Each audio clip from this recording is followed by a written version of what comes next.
सद्गुरुवे नमः। एक जिज्ञासु के मन में यह भाव हुआ कि जो महात्मा है वह भी मृत्यु को प्राप्त करेंगे, जो चोर है वह भी मृत्यु को प्राप्त करेंगे, तो भक्ति करने से क्या लाभ। वह आंतरिक ज्ञान से वह वंचित है, वह इंद्रिय सुख की तृप्ति करने में अपना बल बुद्धि और आयु को व्यर्थ में खर्च कर रहा है। लेकिन वह भूल जाता है कि जीवात्मा का सत्संग सद्गुरु के शरण में विषय का त्याग करके अंतर्मुखी अंतर साधना से इंद्रियातीत होकर के ब्रह्म की प्राप्ति करने से आवागमन जीवन मरण से मुक्त हो जाता है।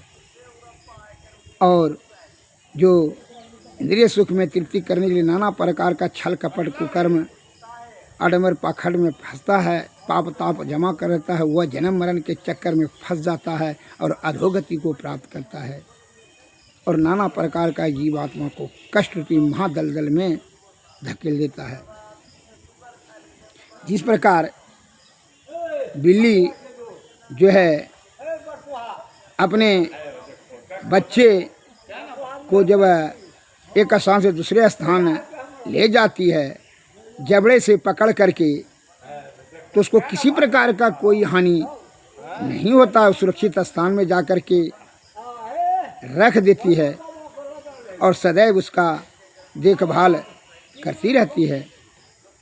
लेकिन जब वही जबड़े से बिल्ली ने चूहा को जब पकड़ती है तब उस पर किसी प्रकार की कोई भी दया श्रद्धा नहीं रहता है। उसको केवल अपना भोग तृप्ति करने के लिए उस जबड़े से उसको दाब कर दबोच कर करके चबा चबा करके खाती है।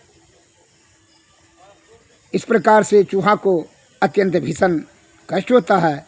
उसी प्रकार जीवन मरण के चक्कर में ये जो काल है, मृत्यु तो दोनों का होगा, चोर का भी और साधु का भी।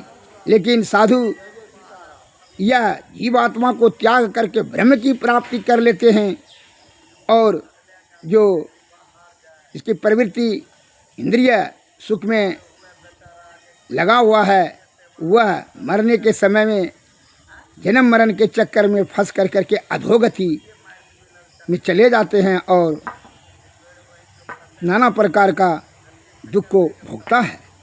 अंतर इतने है